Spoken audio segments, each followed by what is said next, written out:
दर्शक बंधु बर्तमान पाणीपाग विभाग तरफ आसिला एक भयंकर खबर आसुछि आउ एक बड़ लघुचाप आसंता 14 तारिख रे नेब बात्यार रूप भिजिब सारा ओडिशा सृष्टि हेब भयंकर बन्या परिस्थिति भांगिब घर द्वार गछपत्र जहा वर्तमान समय रे राज्यवासी मनरे एक भयर वातावरण सृष्टि होइछि।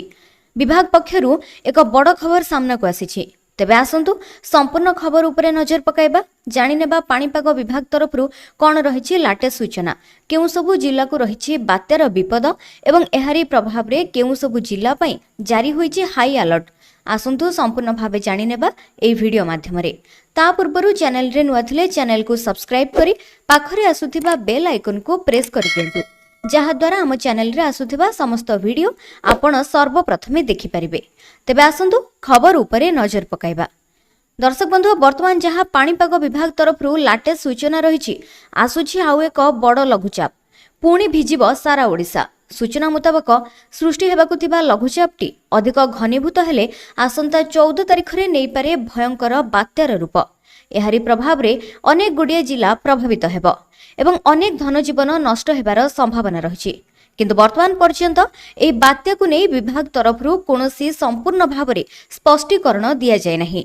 यह बंगोपसागर घूर्णिबलय सृष्टि हेबा परे बात्या को नहीं अधिक स्पष्ट आकलन करा जाय परिबो। तेणु एबेठारु बात्या को नहीं कौनसी भय न करबाकू राज्यवासी को कहा जायछि।